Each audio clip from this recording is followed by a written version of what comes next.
과학과 기술이 발달한 현대사회에서는 누구나 손에 스마트폰 하나쯤 들고 다니는 모습을 쉽게 볼 수 있습니다. 저희 아이들도 스마트폰을 매우 일상적으로 사용하고 있는데요. 사람들이 모두 쉽게 스마트폰이나 인터넷을 사용할 수 있으면서 개인정보가 쉽게 유출되는 사고가 발생하는 경우가 많이 늘어났습니다. 그래서 요새는 스마트폰을 사용하면서 반드시 본인의 홈 화면을 잠궈 놓는 경우가 많죠. 그때 지문이나 비밀번호 패턴을 이용해서 홈 화면을 잠글 수도 있지만 얼굴을 활용해서 홈 화면을 잠그는 경우도 많이 볼 수 있습니다. 오늘 저희가 만들려는 프로그램도 이것과 일맥상통합니다. 핸드폰의 홈 화면을 얼굴을 이용해서 해제하는 방법을 여러분들과 함께 만들어 보려고 합니다. 지금 한번 살펴볼까요? 손 안에 핸드폰이 하나 있는데요. 핸드폰에 주인이 아닌 캐릭터가 다가와서 시작 버튼을 누르고 촬영! 찰칵! 인식에 실패해서 핸드폰을 사용할 수가 없네요. 다른 동물이 다가와서 또 한 번 시도합니다. 촬영! 찰칵! 이라고 말해도 인식에 실패한 것을 확인할 수 있습니다. 이때 핸드폰의 주인이 나타나서 촬영! 찰칵! 인식에 성공하면서 핸드폰을 이용할 수 있게 됩니다. 여러분 안녕하세요. 오늘은 머신러닝 포키즈 사이트에서 제공하는 워크시트 중 하나인 얼굴 잠금 장치 프로젝트를 만들어 보려고 합니다. 얼굴 잠금 장치는 저희에게도 매우 친숙한 프로젝트인데요. 앞에 예시에서 살펴보신 것처럼 핸드폰을 사용할 때 사용자의 얼굴을 인식하여 홈 화면 잠금을 해제하거나 또는 사용자가 아닌 사람의 얼굴을 인식할 때에는 잠금 해제에 실패하게 하는 프로그램입니다. 오늘 저희는 스크래치를 이용해서 이 얼굴 잠금 장치를 직접 만들어 보려고 합니다. 그럼 프로젝트로 이동해서 본격적으로 얼굴 잠금 장치를 만들어 보겠습니다. 프로젝트 추가 버튼을 눌러주세요. 프로젝트의 이름은 영어로 페이스 락이라고 하겠습니다. 인식 방법은 이미지가 되겠죠? 만들기 버튼을 눌러주세요. 그리고 생성된 프로젝트로 이동하겠습니다. 실습을 위해서 가장 먼저 훈련을 시키겠습니다. 훈련을 위해 필요한 레이블은 두 가지입니다. 얼굴 인식에 성공했을 때 필요한 레이블인 OK 레이블과 내 얼굴이 아닌 사람의 얼굴을 넣어서 인식을 실패시킬 No 레이블 두 가지가 필요합니다. OK 레이블에는 얼굴 잠금 장치에 주인의 사람 얼굴을 집어넣어야 하고 No 레이블은 그렇지 않은 사람의 얼굴을 집어넣어야겠지요. 만약에 이 코딩 프로그램을 실습할 때 아이들이 본인의 얼굴을 노출하기 꺼려한다면 인형 등을 사용해서 활동하셔도 무리 없이 진행할 수 있습니다. 오늘 저도 인형을 이용해서 이 얼굴 잠금 장치를 실습해 보겠습니다. 제가 오늘 OK 사인을 줄 핸드폰의 주인 캐릭터는 저희에게 익숙한 영화 속 캐릭터인 주토피아의 주인공 닉으로 설정하고 프로젝트를 만들어 보겠습니다. 그럼 OK 레이블에 닉의 얼굴을 한번 찍어볼까요? 웹캠을 클릭해 주시고 카메라의 다양한 각도에 닉의 얼굴을 찍어 입력해 주겠습니다.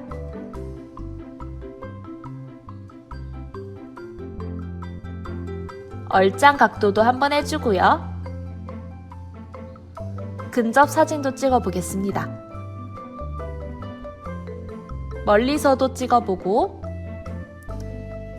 비틀어서도 찍어보고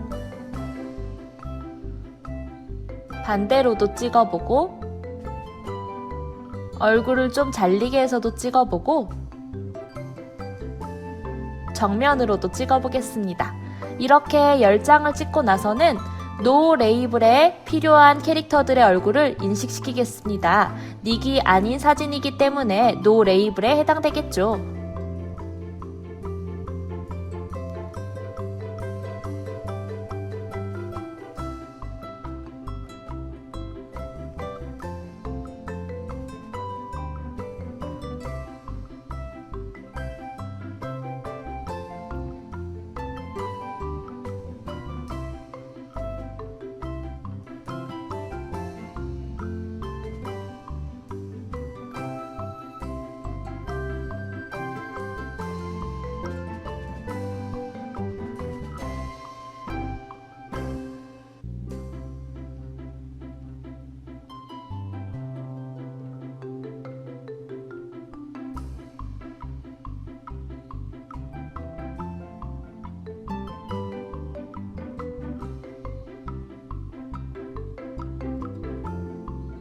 이렇게 닉이 아닌, 즉 핸드폰의 주인이 아닌 캐릭터 10개도 모두 학습시켜 보았습니다.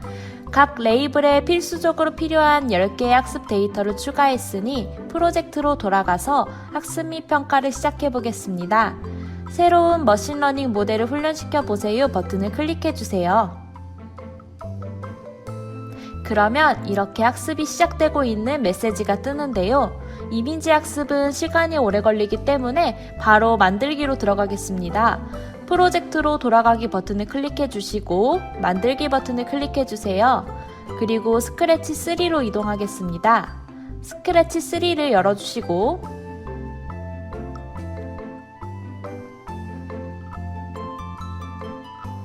이번에 만들 프로그램은 이미 머신러닝 포 키즈 사이트에서 프로젝트를 손쉽게 만들기 위한 템플릿을 제공하고 있으므로 위 상단에 있는 프로젝트 템플릿을 클릭하여 얼굴 잠금 장치 템플릿을 불러와서 이용해 주겠습니다. 그런데 이 머신러닝 포 키즈 사이트가 외국을 기반으로 하고 있기 때문에 지금 불러온 템플릿이 모두 영어로 구성되어 있는 것을 확인할 수 있는데요. 이것을 먼저 한글로 변경해 주겠습니다. 가장 먼저 선택되어 있는 스프라이트 이름을 카메라라고 바꾸겠습니다. 그리고 오른쪽에 있는 배경으로 넘어가서 왼쪽 상단에 있는 배경 탭으로 이동해보면 배경의 모양도 모두 영어로 구성되어 있는 것을 확인할 수 있습니다. 먼저 배경 모양의 이름부터 한글로 바꿔보겠습니다. 모양의 이름을 휴대폰, 그리고 스캐닝은 인식 중이라고 바꾸어 주고요. 모양 안에 있는 영어도 역시 바꾸어 주겠습니다. 이 자리에 있는 스캐닝을 한글로 인식 중이라고 입력해 주겠습니다. 글씨도 가운데로 정렬해 주시면 더욱 보기 좋겠죠? 그 다음 모양인 잠금 모양도 모양 이름을 인식 실패로 바꾸고 모양 안에 있는 텍스트도 역시 한글로 인식 실패라고 바꾸어 주겠습니다. 자리도 약간 옮겨주고요. 마지막 인식 성공이죠? 모양 이름을 인식 성공으로 바꾸고 모양 안에 있는 영어 역시 인식 성공으로 바꿔 보겠습니다. 그리고 자리도 옮겨 보겠습니다. 이렇게 하면 저희가 코딩을 하기 전에 영어로 되어 있는 내용을 모두 한글로 바꾸는 작업을 마치게 됩니다. 그러면 이쪽에 있는 카메라 스프라이트를 클릭해서 코딩을 쌓아 보겠습니다. 코드 탭으로 이동해 주세요. 그리고 이 자리에 코딩을 쌓아 보게 될 텐데요. 가장 먼저 이벤트 탭에 가서 시작 버튼을 클릭했을 때 블록을 가지고 옵니다. 시작 버튼을 클릭했을 때에는 저희가 배경으로 이 카메라가 인식 중이라는 신호를 보내려고 합니다. 메시지 신호 보내기를 가지고 와서 새로운 메시지를 만들어 주겠습니다. 메시지 이름은 인식 중이라고 하겠습니다. 그리고 확인을 눌러주시면 인식 중 신호 보내기 블럭이 완성된 것을 확인할 수 있습니다. 그리고 인식 중 신호를 보낸 후에는 제어 탭에 가서 만약 뭐뭐라면 아니면 블럭을 가지고 와 붙여 넣어 주겠습니다. 그리고 이 조건문 자리에는 연산 탭에 가서 등호 블럭을 찾아서 가지고 와 넣어 주겠습니다. 등호 옆자리에는 머신러닝 탭에 가서 이미지 인식하기 레이블 블록을 넣어주겠습니다. 이때 이 이미지 자리에는 그냥 두시면 안되고 이미지 탭에 이동해서 커스텀 이미지 블록을 가지고 와 넣어주셔야 합니다. 이때 이미지 인식하기 레이블이 머신러닝 모델 탭에 있는 OK 레이블에 해당된다면 저희가 인식에 성공했다는 신호를 보내야겠죠? 그래서 이벤트 탭으로 이동해서 메시지 신호 보내기 블럭을 가지고 와 이 메시지 자리에 또다시 새로운 메시지인 인식 성공 메시지를 넣어줍니다. 그리고 그것이 아니라면 인식에 실패했다는 메시지를 보내주어야겠죠? 그래서 메시지 신호 보내기 블럭을 가지고 와 새로운 메시지, 인식 실패 메시지를 보내줍니다. 이렇게 하면 카메라 스프라이트에 만들어야 할 코딩이 모두 완성되었습니다. 그럼 이번에는 오른쪽에 있는 배경을 선택해 주세요. 그리고 배경 자리에 코딩을 쌓아 볼 텐데요. 이 배경이 카메라 스프라이트에서 보내준 메시지에 따라서 변경되어야 되기 때문에 이벤트 탭에 있는 신호를 받았을 때 블록을 가지고 와 주겠습니다. 총 3가지가 필요합니다. 첫 번째, 인식 중 신호를 받았을 때, 두 번째, 인식 성공 신호를 받았을 때, 세 번째, 인식 실패 신호를 받았을 때를 만들어줍니다. 그리고 각각의 신호를 받았을 때 해당되는 배경의 모양을 바꾸어 줘야겠죠? 그래서 형태 탭으로 이동해서 배경을 무엇으로 바꾸기 블럭을 찾아서 가지고 와 붙여 넣어 줍니다. 그리고 각각에 해당되는 모양으로 바꾸어야겠죠? 인식 중일 때는 배경을 인식 중으로 바꾸기, 인식 성공일 때는 배경을 인식 성공으로 바꾸기, 인식 실패일 때는 배경을 인식 실패로 바꾸기로 설정해주면 모든 블록을 완성하게 됩니다. 그러면 도대체 어디에서 사진을 찍어서 얼굴 잠금 장치를 작동시킬까 궁금하실 텐데요. 바로 이 카메라 스프라이트를 클릭해 주셔야 합니다. 카메라 스프라이트를 클릭해 주시고 왼쪽 상단에 있는 모양 탭으로 이동합니다. 그리고 나서 아래쪽에 있는 모양 고르기 버튼을 찾으셔야 하는데요. 모양 고르기 버튼에서 제일 위에 있는 카메라를 클릭해 모양 스프라이트 안에 사진을 입력시켜 주겠습니다. 가장 먼저 핸드폰의 주인인 닉의 사진을 한번 인식시켜 보겠습니다. 닉의 얼굴을 두고 사진 찍기를 누르면 사진을 저장할 수 있습니다. 저장을 누르면 이렇게 핸드폰 자리에 닉의 얼굴이 나오는데요. 사진이 좀 크기 때문에 이 크기에 가서 크기를 32 정도로 줄여주겠습니다. 이러면 알맞은 크기로 변하는 것을 확인할 수 있습니다. 이 상태로 인식에 성공할 수 있는지 시작 버튼을 눌러보겠습니다. 시작 버튼을 누르면 인식 중이다가 닉의 얼굴이기 때문에 인식이 성공해서 핸드폰의 잠금을 해제할 수 있게 됩니다. 만약 닉이 아니라 다른 친구라면 어떻게 될지 한번 실험해 보겠습니다. 똑같이 모양 탭에서 아래쪽에 있는 카메라 버튼을 클릭해 주시면 사진을 촬영할 수 있는 카메라 창이 뜹니다. 사진을 찍어 주시고 저장 버튼을 눌러 주시면 시뮬레이터에 있는 캐릭터 사진이 변경된 것을 확인할 수 있는데요. 이 친구를 확대해서 시작 버튼을 눌러주면 인식 중이다가 닉이 아니기 때문에 인식에 실패하면서 핸드폰 잠금 장치를 풀 수 없게 되는 것을 확인할 수 있습니다. 그런데 매번 이렇게 사진을 찍을 때마다 카메라 스프라이트에 들어와서 모양 탭에 새로운 모양을 추가해 주어야 하는 것이 매우 불편하지요. 그래서 저희가 이럴 때 이용할 수 있는 확장 기능이 있습니다. 다시 코드로 돌아가 주시고 코드의 오른쪽 하단에 보면 확장 기능 추가하기 라는 버튼이 있는 것을 확인할 수 있습니다. 이 버튼을 눌러주시면 이렇게 많은 확장 기능이 있는데요. 이 중에서 저희는 비디오 감지 확장 기능을 사용해 보려고 합니다. 이 비디오 감지 확장 기능을 사용하면 카메라를 시뮬레이터에서 바로 사용할 수가 있게 됩니다. 그러면 비디오 감지를 눌러주겠습니다.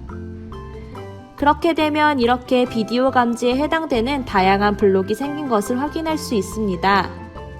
이 블록들을 이용해서 지금부터 시뮬레이터에서 바로 촬영을 할 수 있는 코딩을 만들어 보겠습니다. 가장 먼저 저희는 스페이스 키를 눌렀을 때 촬영을 할 것이기 때문에 일단 클릭했을 때에는 카메라를 형태 탭에 가서 숨겨주도록 하겠습니다. 그리고 이벤트 탭에 가서 스페이스 키를 눌렀을 때 블록을 찾아서 가지고 와줍니다. 물론 스페이스가 아니라 다른 다양한 키보드 자판을 활용할 수도 있습니다. 스페이스 키를 누른 후에는 가장 먼저 형태에 가서 숨기기 블록을 가지고 와 넣어줍니다. 그리고 나서 비디오 감지 블록으로 이동을 해서 비디오 감지 탭에 있는 비디오 켜기 블록을 가지고 와줍니다. 비디오를 켠 후에는 비디오에 대한 투명도를 무엇으로 정하기 블록을 가지고 와 넣어줍니다. 저희는 투명도를 0으로 정해서 사진을 찍도록 하겠습니다. 그리고 사진을 찍을 시간을 부여해야겠죠? 제어 탭에 가서 몇 초 기다리기 블록을 이용해서 사진 찍을 시간을 주겠습니다.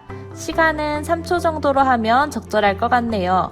그리고 나서 3초를 기다린 후에는 저희 화면을 스크린샷을 떠서 이용할 텐데요. 이미지 탭으로 이동하시면 Save Screenshot to Custom이라는 블럭이 있습니다. 이 말인즉슨 저희가 지금 시뮬레이터에 나오고 있는 화면을 스크린샷해서 모양에 있는 커스텀 이미지로 변환해 주겠다는 블록입니다. 이 블록을 넣어서 사진을 바로 모양에 추가할 수 있게 만들어 줍니다. 이렇게 하면 촬영이 끝났으니 비디오를 꺼줘야겠죠? 그래서 비디오 감지 블록에서 비디오 켜기를 가지고 와 비디오 끄기로 바꾸어 줍니다. 그러고 나면 사진이 촬영될 텐데요. 그 촬영된 사진을 적절한 크기로 조절하여서 이 핸드폰 모양 안에 집어넣어 줘야겠죠? 그래서 형태 탭에 가서 찍힌 사진의 크기를 줄여주도록 하겠습니다. 크기를 몇 %로 정하기 블록을 가지고 와서 이 자리에 아까 적었던 숫자인 32를 적어줍니다. 그리고 사진의 위치 또한 핸드폰 위로 가도록 설정해 주어야겠죠? 그래서 동작 탭에 가서 X좌표와 Y좌표를 설정하는 블록을 가지고 와 넣어줍니다. 지금 이미 저희가 선택한 카메라 스프라이트의 위치가 좌표로 적혀있기 때문에 따로 좌표를 수정해주지 않으셔도 됩니다. 그런 후에 그 사진을 형태 탭으로 이동해서 맨 앞쪽 순서로 바꾸기 블록을 찾아서 가지고 와 사진이 카메라 그림보다 앞에 나오도록 설정해줍니다. 그리고 나서 그 사진을 형태에서 보여주겠습니다. 이렇게 한다면 찍는 것이 완료됐기 때문에 이벤트에 가서 신호 보내기 블록을 가지고 온 다음 새로운 메시지를 추가해 줍니다. 바로 찍기 완료 메시지입니다. 이렇게 찍기 완료 메시지 신호를 받은 후에는 이벤트 탭에 있는 신호를 받았을 때 블록을 이용해 찍기 완료 신호를 받았을 때 각종 배경으로 신호를 보낼 수 있도록 바꾸어 주겠습니다. 이렇게 되면 클릭했을 때 카메라가 숨겨진 상태로 저희가 스페이스 키를 누르면 비디오가 켜지고 3초 후 스크린샷으로 비디오가 촬영된 다음에 크기와 위치가 조절되어 핸드폰 위에 보이게 되고 찍기 완료가 되었다는 신호를 보내게 되면 그 사진을 인식해서 만약 핸드폰의 주인 얼굴에 해당된다면 인식 성공 신호를 보내고 아니라면 인식 실패 신호를 보내는 것이 되겠지요. 그러면 저희가 지금부터 스페이스 키를 눌러서 카메라가 잘 작동되는지 한번 확인해 보겠습니다. 시뮬레이터를 켜주시고요. 먼저 핸드폰 주인인 닉의 얼굴을 인식시켜 보겠습니다. 시작 버튼을 클릭하고 스페이스 키를 눌러줍니다. 그러면 전체 화면이 스크린샷 되면서 인식 중이다가 인식 성공으로 바뀐 것을 확인할 수 있습니다. 닉이 아닌 친구를 한번 인식시켜 볼까요? 똑같이 스페이스 키를 누르면 바로 촬영이 됩니다. 그리고 인식 중이다가 닉이 아니기 때문에 인식 실패가 된 모습을 확인할 수 있습니다. 그런데 이렇게 하다 보니까 또 하나 불편한 점이 있습니다. 바로 3초라는 시간이 언제 다 지나가서 찍히는지 알 수가 없게 되는데요. 이때 간단한 소리 블럭 하나만 넣어주시면 저희가 촬영이 완료됐다는 신호를 소리로 감지할 수 있게 됩니다. 소리 탭으로 이동해주세요. 그러면 무엇을 재생하기 블록이 있는데요. 그 무엇을 끝까지 재생하기 블록을 찍기 완료 신호 보내기 다음에 넣어주겠습니다. 그리고 아래 화살표 버튼을 누르면 이 자리에 소리를 녹음할 수 있게 되는데요. 이 자리에 있는 녹음하기를 클릭하겠습니다. 그러면 녹음을 할 수 있는 창이 뜨는데요. 저는 찰칵이라는 소리를 녹음해 보겠습니다. 녹음하기 버튼을 누르고 찰칵! 이러면 녹음이 완료됩니다. 이 상태로 재생을 해보겠습니다. 찰칵! 제가 녹음한 소리가 잘 저장된 것을 확인할 수 있죠? 저장 버튼을 눌러주시면 이 소리가 입력된 것을 확인할 수 있습니다. 다시 코드로 돌아가셔서 소리가 잘 들어갔는지 확인해 보겠습니다. 이 자리에 레코딩 1을 삽입하면 제가 첫 번째 녹음한 소리를 재생하게 됩니다. 그러면 다시 시뮬레이터를 켜서 소리가 나는지 확인해 보겠습니다. 닉이 아닌 친구를 갖다 대고 스페이스 키를 눌러 보겠습니다. 찰칵! 그러면 찰칵 소리가 나면서 인식이 되고 인식에 실패됐다는 메시지가 뜨는 것을 확인할 수 있습니다. 이렇게 소리 탭까지 응용하는 방법을 설명드렸습니다. 이번에는 매번 스페이스 키를 누르는 것 대신에 제 말소리로 촬영을 시작하는 방법을 알려드리려고 하는데요. 먼저 스페이스 키를 눌렀을 때 블록은 과감하게 삭제해주겠습니다. 그리고 아까와 마찬가지로 왼쪽 하단에 있는 확장 기능 추가하기를 눌러주십니다. 그러면 이곳에 음성 인식하기라는 블록이 있는 것을 확인할 수 있습니다. 이 음성 인식하기 기능을 불러와 보겠습니다. 그럼 이렇게 새로운 기능이 보이는데요. 클릭했을 때 형태를 숨겨주면서 듣고 기다리도록 하겠습니다. 그리고 무엇이 들릴 때 블록을 가지고 오겠습니다. 이 자리에는 촬영이라고 하겠습니다. 그런데 저희가 촬영이라는 소리를 훈련시키진 않았죠? 하지만 이 음성인식 기능은 사전에 등재된 간단한 단어에 대해서는 별도의 훈련 필요 없이 인식할 수 있는 기능이 장착되어 있기 때문에 걱정하지 마시고 촬영을 적어주셔도 괜찮습니다. 그럼 이대로 시뮬레이터를 켜서 시작 버튼을 누르고